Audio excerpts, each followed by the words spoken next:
Hi,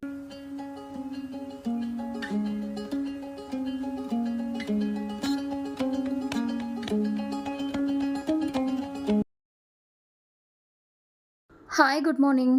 welcome to Prarthana Kannada vlog. ಇವತ್ತು ಬೆಳಗ್ಗೆಯಿಂದನೇ vlog start ಮಾಡ್ಕೊಂಡಿದ್ದೀನಿ. ಬೆಳಗ್ಗೆನೇ ದೇವಸ್ಥಾನಕ್ಕೆ ಹೋಗೋಣ ಅಂತ ಮನೆಯೆಲ್ಲ ಕ್ಲೀನ್ ಮಾಡಿದ್ವಿ ನೈಟ್.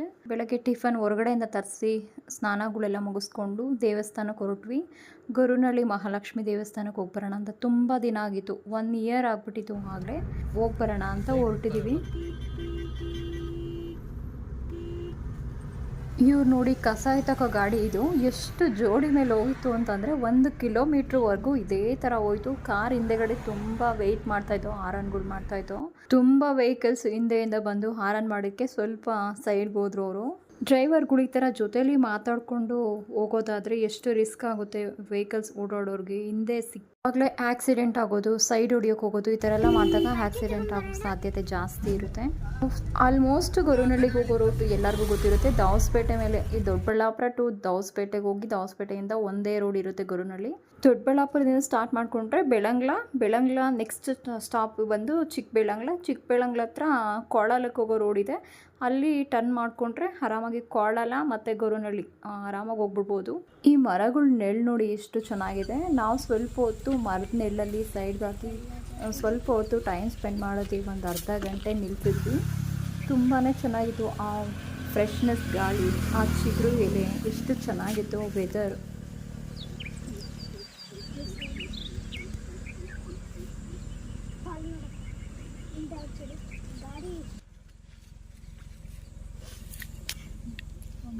ಎಷ್ಟು ಎಳೆದಲ್ಲ, ಒಂದೇ ಎಲೆ. ಅಮ್ಮ ಒಂದು 2 ಸುಮ್ಮನೆ ಆಟಾಡಕ್ಕೆ ಅಂತ.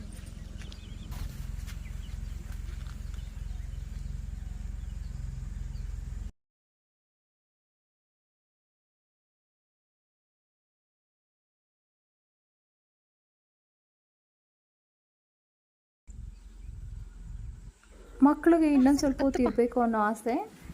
ಲೇಟ್ ಆಗುತ್ತೆ ದರ್ಶನ ಮಾಡ್ಕೊಳ್ಳೋಕ್ಕೆ. ಬೇಗ ದರ್ಶನ ಮಾಡ್ಕೊಳ್ಳೋಣ ಅಂತ ಬೇಗ ಹೊರಟ್ವಿ ನಾವು ಅಲ್ಲಿಂದ. ಇದು ಬಂದು ಗೊರುನಳ್ಳಿ.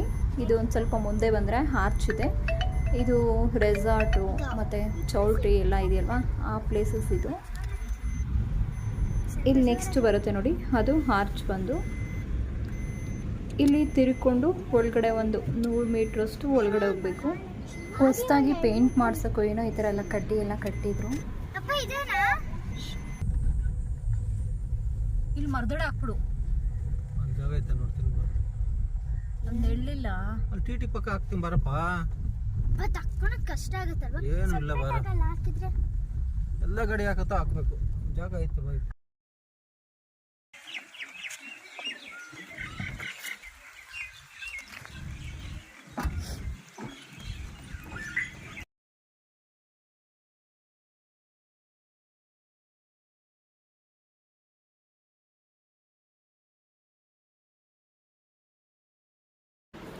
ನಾವಿನ ಕೈ ಕಾಲೆಲ್ಲ ತೊಳ್ಕೊಂಡು ಪೂಜೆಗೆ ಏನು ತೊಗೊಂಡಿಲ್ಲ. ಮಡ್ಲಕ್ಕಿ ಕೊಡೋದಿದ್ರೆ ಮಾತ್ರ ಪೂಜೆಗೆ ತೊಗೊಳ್ಬೋದು, ಇಲ್ಲ ಅಂದರೆ ದರ್ಶನ ಮಾಡಿಕೊಂಡು ಉಂಡಿಗೆ ದುಡ್ಡು ಹಾಕ್ಬೋದು. ಅದು ಈ ಥರ ದೇವಸ್ಥಾನಕ್ಕೆ ಬಳಸ್ಕೋತಾರೆ. ಹಾಗಾಗಿ ಉಂಡಿಗೆ ದುಡ್ಡು ಹಾಕೋಣ ಅಂತಂದು ನಾವು ಡೈರೆಕ್ಟ್ ಹಂಗೆ ಹೋದ್ವಿ. ನೋಡ್ಬೋದು, ಹೊಸದಾಗಿ ಕಟ್ಟಿದ್ದಾರೆ ದೇವಸ್ಥಾನ, ತುಂಬ ದೊಡ್ಡದಾಗಿದೆ. ಇವಾಗ ಸುತ್ತ ಏನು ಪ್ರದಕ್ಷಿಣೆಗೆ ಅಂತ ಬರ್ತಾ ಇದ್ವಲ್ವಾ, ಅವಾಗ ಕ್ಯೂನಲ್ಲಿ ನಿಂತ್ಕೊಂಡು ಬರುವಾಗ ಸ್ವಲ್ಪ ಬಿಸಿಲಿತ್ತು. ಫಸ್ಟು ನೆರಳಿತ್ತು, ಆದರೂ ಸ್ವಲ್ಪ ಬಿಸಿಲು ತಾಕೋದು, ಮಕ್ಕಳನ್ನೆಲ್ಲ ಸುಧಾರಿಸ್ಕೊಳೋದು ಕಷ್ಟ ಆಗ್ತಿತ್ತು. ಇವಾಗಂತೂ ತುಂಬ ದೊಡ್ಡದಾಗಿ ದೇವಸ್ಥಾನ ಕಟ್ಟಿದ್ದಾರೆ. ಆರಾಮಾಗಿ ದರ್ಶನ ಮಾಡ್ಕೊಳ್ಬೋದು. ಬಿಡದಿಂದಲ್ಲಿ ಈ ಥರ ಮಂಗಳವಾರ ಸ್ವಲ್ಪ ಕಡಿಮೆನೇ ಇರ್ತಾರೆ. ಶುಕ್ರವಾರ ಮತ್ತು ಭಾನುವಾರ ಜಾಸ್ತಿ ಜನ ಇರ್ತಾರೆ. ನಾವು ಹೋದಾಗ ಅಷ್ಟು ಜನ ಇರಲಿಲ್ಲ. ಆರಾಮಾಗಿ ದರ್ಶನ ಮಾಡ್ಕೊಂಡ್ವಿ. ಸ್ವಲ್ಪ ಹೊತ್ತು ಜಾಸ್ತಿ ಹೊತ್ತೇ ಟೈಮ್ ಸ್ಪೆಂಡ್ ಮಾಡಿದ್ವಿ ಒಳಗಡೆ ಕೂತ್ಕೊಂಡು. ಅಮ್ಮನವ್ರನ್ನ ಅಂತೂ ಮುದ್ದಾಗಿ ಅಲಂಕಾರ ಮಾಡಿರ್ತಾರೆ. ಸ್ವಲ್ಪ ಹೊತ್ತು ಜಾಸ್ತಿನೇ ಟೈಮ್ ಸ್ಪೆಂಡ್ ಮಾಡಿ ಸೈಡಲ್ಲಿ ಕೂತ್ಕೊಂಡು ನೋಡಿಕೊಂಡು ಬರಬಹುದು. ನಾವು ಏನು ಅಂದ್ಕೋತೀವಿ ಖಂಡಿತ ಆಗುತ್ತೆ. ಇನ್ನು ನಾವು ನೋಡ್ತಿದ್ದೀವಲ್ವ, ಅಷ್ಟು ಮಾತ್ರ ಇತ್ತು. ಇನ್ನು ಈ ಕಡೆ ಹೊಸದಾಗಿ ಕಟ್ಟಿದ್ದಾರೆ. ಸುತ್ತ ಕಾಂಪೌಂಡ್ ರೀತಿ ಕಟ್ಟಿ ಮೋಲ್ಡೆಲ್ಲ ಹಾಕಿ ತುಂಬ ಚೆನ್ನಾಗಿ ಮಾಡಿದ್ದಾರೆ. ದೇವಸ್ಥಾನದ ಒಳಗಡೆ ದೊಡ್ಡದಾಗಿ ಇದೆ. ನಾವು 1 ವರ್ಷದ ಹಿಂದೆ ಹೋಗಿದ್ವಿ, ಏಪ್ರಿಲ್ 24ನೇ ತಾರೀಕು ಹೋಗಿದ್ದಿದ್ದು. ಅವಾಗ ಇಷ್ಟು ಇರಲಿಲ್ಲ, ಐಡಿಯಾನೂ ಇರಲಿಲ್ಲ, ಕಟ್ತಾರೇನೋ ಐಡಿಯಾನೂ ಇರಲಿಲ್ಲ. ಇವಾಗ ಹೊಸದಾಗಿ ತುಂಬ ಚೆನ್ನಾಗಿ ದೇವಸ್ಥಾನ ದೊಡ್ಡದಾಗಿ ಕಟ್ಟಿದ್ದಾರೆ. ಒಂದು ಟೈಮ್ ವಿಸಿಟ್ ಮಾಡಿ. ಬೆಂಗಳೂರು ಸೈಡ್ ಯಾರಾದರೂ ಹೋಗೋರಿದ್ದರೆ ಒಂದು ಟೈಮ್ ಆರಾಮಾಗಿ ಹೋಗ್ಬರ್ಬೋದು. ಒಂದು ದಿನಕ್ಕೆ ಎಲ್ಲಾದರೂ ಲಾಂಗ್ ಡ್ರೈವ್ ಹೋಗಬೇಕು, ಟ್ರಿಪ್ ಹೋಗಬೇಕು ಅಂದರೆ ಆರಾಮಾಗಿ ಒಂದು ದಿನಕ್ಕೆ ಟ್ರಿಪ್ ಮಾಡಿಬರ್ಬೋದು. ತುಂಬ ಅದ್ಭುತವಾದ ಜಾಗ. ಇನ್ನು ದರ್ಶನ ಮುಗಿಸ್ಕೊಂಡು ಹೊರಗಡೆ ಬಂದ್ವಿ. ದರ್ಶನಕ್ಕೆ ಹೋಗಿದ್ದಾಗ ಪ್ರಾರ್ಥನೆಗೆ ಕಮಲದ ಹೂವು ಸಿಕ್ತು, ಗರ್ಭಗುಡಿಲಿದ್ದು. ಅವಳು ತುಂಬ ಲಕ್ಕಿ ಅನಿಸುತ್ತೆ. ಚಿನ್ನುಗೆ ಸಿಗಲಿಲ್ಲ, ಸ್ವಲ್ಪ ಬೇಜಾರಲ್ಲೇ ಇದ್ಲವಳು.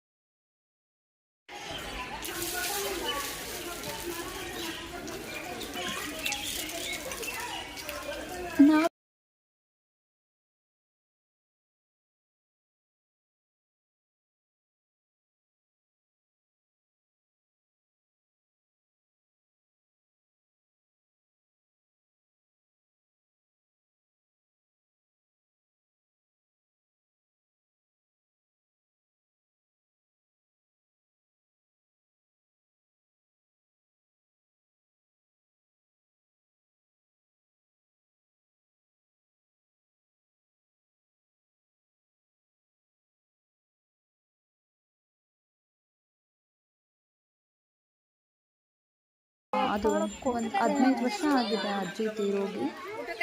ತುಂಬ ವರ್ಷಗಳು, ಹೊಸ್ದಾಗಿ ಯಾರಾದರೂ ಹೋದವ್ರಿಗೆ ತುಂಬ ವರ್ಷಗಳಾಗೋಗಿದೆ ಅನ್ನೋ ಥರ ಅನಿಸುತ್ತೆ ಅಷ್ಟೇ. ಸ್ವಲ್ಪ ಇಂಪ್ರೂವ್ಮೆಂಟ್ ಆಗಿದೆ ದೇವಸ್ಥಾನ, ತುಂಬ ಚೆನ್ನಾಗಿ ಕಟ್ಟಿದ್ದಾರೆ.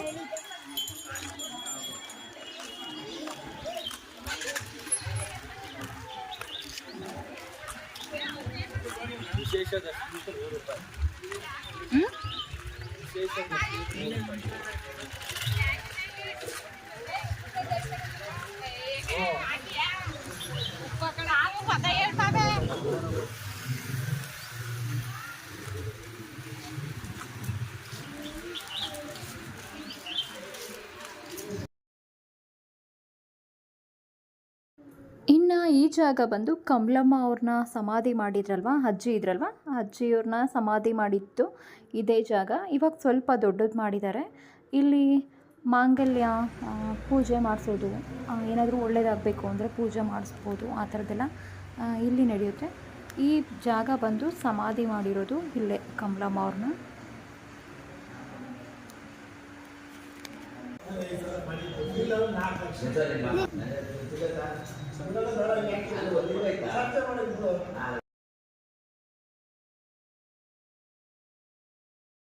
ಹಾಗೆ ಪಕ್ಕದಲ್ಲಿ ಒಂದು ಶಾಪ್ ಇತ್ತು. ಇದು ಬಂದು ನಾನು ಕೇಳಿದೆ 4,500 5,000 ಆಗುತ್ತೆ ಅಂತ ಹೇಳಿದ್ರು. ಎಲ್ಲ ತಾಮ್ರದ್ದು, ಪಂಚಲೋಹದ್ದು ಈ ಥರದ್ದು. ಇಲ್ಲೊಂದು ಚೊಂಬು ನೋಡಿದೆ ನಾನು, ಒಂದು 4,500 ಹೇಳಿದ್ರು. ಸ್ವಲ್ಪ ಕಡಿಮೆ ಮಾಡ್ಕೊಂಡಿದ್ರೆ ನಾನು ಅದನ್ನು ಪರ್ಚೇಸ್ ಮಾಡ್ಕೊಳ್ಳೋಣ ಅಂತ ಐಡಿಯಾ ಇತ್ತು. ಅವರು ಒಂದು 600 ರೂಪಾಯಿಗೆ ಸೋಡಲಿಲ್ಲ, ಹಾಗಾಗಿ ನಾನು ಬಿಟ್ಬಿಟ್ಟು ಬಂದೆ. ಒಂದು 3,800 ರೂಪಾಯಿವರೆಗೂ ಕೇಳಿದೆ ನಾನು ಅದನ್ನು. 4,500 ಹೇಳಿದ್ದು, 3,800ವರೆಗೂ ಕೇಳಿದೆ. ತುಂಬ ಚೆನ್ನಾಗಿತ್ತು, ಡಿಸೈನ್ ಅಂತೂ ತುಂಬ ಇಷ್ಟ ಆಯಿತು. ವೆಯ್ಟು ಇತ್ತು, ಪಂಚಲೋಹದ್ದು ಅಂತ ಹೇಳಿದ್ರು, ಹಾಗಾಗಿ ತೊಗೊಳೋಣ ಅಂತ ಐಡಿಯಾ ಇತ್ತು. ಇಲ್ಲಿ ಬಂದು ಪ್ರಾರ್ಥನಾ ನೋಡ್ತಾಯಿದ್ರು. ಕಲ್ಲಲ್ಲಿ ಕೆತ್ತನೆ ಮಾಡಿರೋ ಆಮೆ ಬಂದು ತುಂಬಾ ಚೆನ್ನಾಗಿತ್ತು. ಡಿಸೈನ್ಸ್ ಎಲ್ಲ ಒಳ್ಳೊಳ್ಳೆ ಕಲೆಕ್ಷನ್ಸ್ ಇತ್ತು. ಯಾರಾದರೂ ಹೋದರೆ ವಿಸಿಟ್ ಮಾಡಿದ್ರೆ ಏನಾದರೂ ಪರ್ಚೇಸ್ ಮಾಡಬಹುದು. ಅಷ್ಟು ರೇಟು ಬಾರ್ಗಿನ್ ಮಾಡ್ಕೊಳ್ಬೋದು, ಮಾತಾಡೋರಿಗೆ ಗೊತ್ತಿರುತ್ತೆ. ಹಾಗಾಗಿ ನಾನು ಅದನ್ನು ಒಂದು 600 ರೂಪಾಯಿ ಕಡಿಮೆ ಕೊಟ್ಟಿದ್ದಿದ್ರೆ ಖಂಡಿತವಾಗ್ಲೂ ನಾನು ತೊಗೊತಾ ಇದ್ದೆ. ಎಲ್ಲಾದರೂ ಹೋದಾಗ ಈ ಥರ ಬುಕ್ಸ್ ಎಲ್ಲ ತೊಗೊಳೋದು ನಂಗೆ ತುಂಬ ಇಷ್ಟ. ವರಲಕ್ಷ್ಮಿ ವ್ರತದ ಬುಕ್ ಎತ್ಕೊಂಡೆ ನಾನು ಒಂದು. ಇಲ್ಲೇನಿಲ್ಲ, ಬುಕ್ಸ್ ಎಲ್ಲ ತುಂಬ ಕಡಿಮೆ ಸಿಗುತ್ತೆ, ಒಂದು 30-40 ರೂಪೀಸಲ್ಲೆಲ್ಲ ಸಿಗುತ್ತೆ. ನೋಡ್ಬೋದು ನೀವು, ಒಳ್ಳೊಳ್ಳೆ ಕಲೆಕ್ಷನ್ಸ್ ಇರುತ್ತೆ. ನೋಡಿ ಚಾಯ್ಸ್ ಮಾಡ್ಕೊಂಡು ತೊಗೊಳೋರಿಗೆ ತುಂಬಾ ಬೆನಿಫಿಟ್ ಇದೆ. ಅಂದರೆ ಕಡಿಮೆನೇ ಇತ್ತು, ಪರವಾಗಿಲ್ಲ. ಇಲ್ಲಿ ಪಕ್ಕದ ಶಾಪಲ್ಲಿ ಸ್ವಲ್ಪ ಕಡಿಮೆ ಇತ್ತು, ಅದು ಹ್ಯಾಂಟಿಕ್ ಫಿನಿಶಿಂಗ್ ಇರೋ ಹತ್ರ ಸ್ವಲ್ಪ ಜಾಸ್ತಿನೇ ಹೇಳಿದರು. ಇನ್ನು ದರ್ಶನ ಮುಗಿಸ್ಕೊಂಡು ವಾಪಸ್ ಬರಬೇಕಾದ್ರೆ ಬಾಲ್ದಕಾಯಿ, ಮಾವಿನಕಾಯಿ ನೋಡಿದ್ವಿ. ಹಂಗಾಗಿ ಬಾಲ್ದಕಾಯಿ ಎಸ್ಪೆಷಲಿ ಬೇಕೇ ಬೇಕು, ತೊಗೊಂಡೇ ಬರ್ತೀನಿ ನಾನು ಯಾವಾಗಲೂ ನೋಡಿದ್ರು.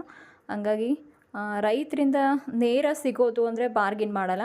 ಅವ್ರು 15 ರೂಪಾಯಿ ಹೇಳಿದ್ರು, 15 ರೂಪಾಯಿ ಕೊಟ್ಟು ತೊಗೊಂಡ್ವಿ. ನಾವು ಒಂದು 6 ಕಾಯಿ ತೊಗೊಂಡ್ವಿ. ನಾವು ಎಕ್ಸಾಂಪಲ್ ಒಂದು ಕೊಡೋದಾದರೆ, ಒಂದು ಮಾಲ್ಗೆ ಹೋದರೆ ಒಂದು 5,000 7,000 ಈ ಥರ ಶಾಪಿಂಗ್ ಮಾಡ್ಕೊಂಡಿದ್ರೆ ₹1 ಅಲ್ಲಿ ಬಾರ್ಗಿನ್ ಮಾಡೋಕ್ಕಾಗಲ್ಲ.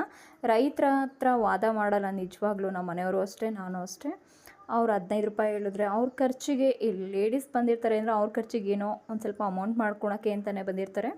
ಪಾಪ ಅವರು ಬಿಸಿಲಲ್ಲಿ ನಿಂತ್ಕೊಂಡು ವೆಯ್ಟ್ ಮಾಡಿ ಸೇಲ್ ಮಾಡ್ತಾರಲ್ವ, ಅಂಥವ್ರ ಹತ್ರ ಖಂಡಿತವಾಗ್ಲೂ ಬಾರ್ಗಿನ್ ಮಾಡಬೇಡಿ. ಅವರೇನೋ ದೊಡ್ಡ ದೊಡ್ಡ ಬಿಲ್ಡಿಂಗ್ ಕಟ್ಟೋಕ್ಕೋಸ್ಕರ ಅವ್ರು ಕೇಳಲ್ಲ.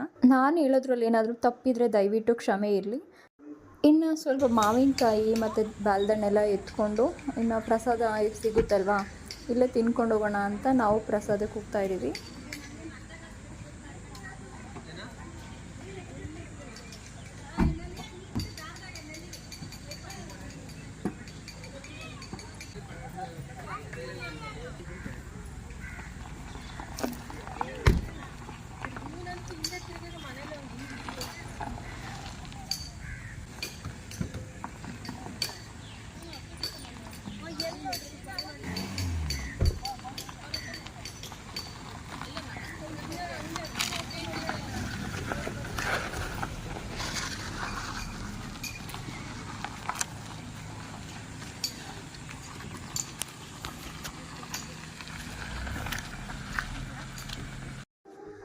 ಇಲ್ಲೂ ಸಹ ನೆರಳಿರುತ್ತೆ, ಎಲ್ಲಿ ಬೇಕೋ ಅಲ್ಲಿ ಪಾರ್ಕಿಂಗ್ ಮಾಡ್ಬೋದು. ಸೆಕ್ಯೂರಿಟಿ ಇರ್ತಾರೆ, ನೋಡ್ಕೋತಾರೆ, ಏನೂ ತೊಂದರೆ ಇಲ್ಲ.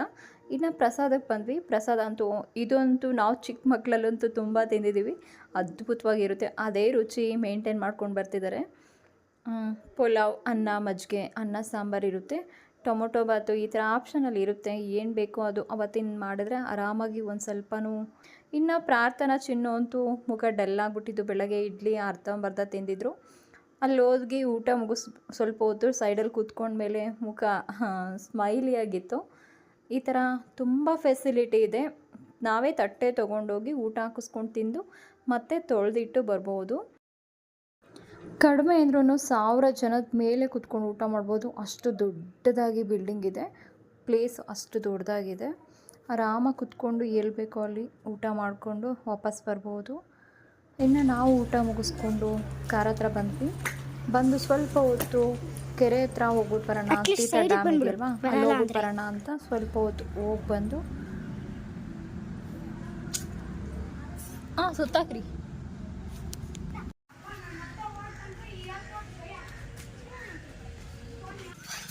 ನಾವು ಅಂದ್ಕೊಂಡ್ವಿ ತೀರ್ಥ ಡ್ಯಾಮಲ್ಲಿ ನೀರಿಲ್ಲ, ಖಾಲಿ ಆಗಿದೆ ಅಂತ. ತುಂಬಾ ನೀರಿತ್ತು, ನೋಡ್ಬೋದು. ಹರಿತಿಲ್ಲ ಅಷ್ಟೇ, ಫುಲ್ಲು ನೀರಿತ್ತು. ಸ್ವಲ್ಪ ಹೊತ್ತು ಅಲ್ಲೂ ಟೈಮ್ ಸ್ಪೆಂಡ್ ಮಾಡಿಕೊಂಡು ಮರದಡೆ ಎಲ್ಲ ಕುತ್ಕೊಂಡು ನೋಡಿಕೊಂಡು ಆರಾಮಾಗಿ ವಾಪಸ್ ಬಂದ್ವಿ.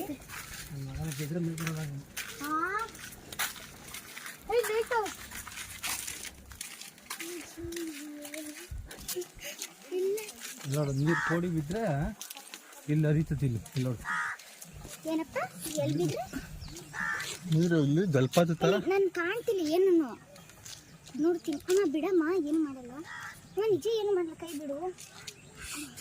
ಏನಿದು ಅಪ್ಪ, ಏನಿದು ಇವಾಗ ಹೇಳ್ತಿದ್ದಲ್ಲ, ಹೇಳೋದನ್ನ.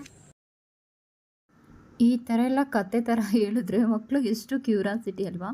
ನೀರು ಹರಿತಾ ಇರುವಾಗ ಸ್ವಲ್ಪ ಭಯ ಆಗುತ್ತೆ. ಇವಾಗ ಅಷ್ಟು ಫೆಸಿಲಿಟಿ ಮಾಡಿದ್ದಾರೆ, ತುಂಬ ಚೆನ್ನಾಗಿದೆ. ಮಕ್ಕಳು ಹೋದರೂ ಸಹ ಭಯ ಪಡಲ್ಲ. ಫುಲ್ಲು ಕಂಬಿ ಎಲ್ಲ ಚೆನ್ನಾಗಿ ಮಾಡಿಸಿದ್ದಾರೆ. ಆರಾಮಾಗಿ ಹೋಗಿ ಒಂದಿನ ಟೈಮ್ಗೆ ವಿಸಿಟ್ ಮಾಡಿ ಬರ್ಬೋದು. ಟೈಮ್ ಚೆನ್ನಾಗಿ ಸ್ಪೆಂಡ್ ಆಗುತ್ತೆ. ಓಕೆ ಫ್ರೆಂಡ್ಸ್, ಇವತ್ತಿನ ಬ್ಲಾಗ್ ಇಲ್ಲೇ ಹೆಣ್ಣು ಮಾಡ್ತೀನಿ. ನಾಳೆ ಬ್ಲಾಗಲ್ಲಿ ಮತ್ತೆ ಸಿಗೋಣ. Thank you for watching. Video ಇಷ್ಟ ಆದರೆ ಪ್ಲೀಸ್ ಒಂದು ಲೈಕ್ ಮಾಡಿ. ಪ್ಲೀಸ್ ಹಾಗೆ ಒಂದು ಸಬ್ಸ್ಕ್ರೈಬ್ ಮಾಡ್ಕೊಂಡು ನೋಡಿ ಇನ್ನೂ ಹೆಚ್ಚಿನ ವಿಡಿಯೋಗಳಿಗಾಗಿ. Thank you.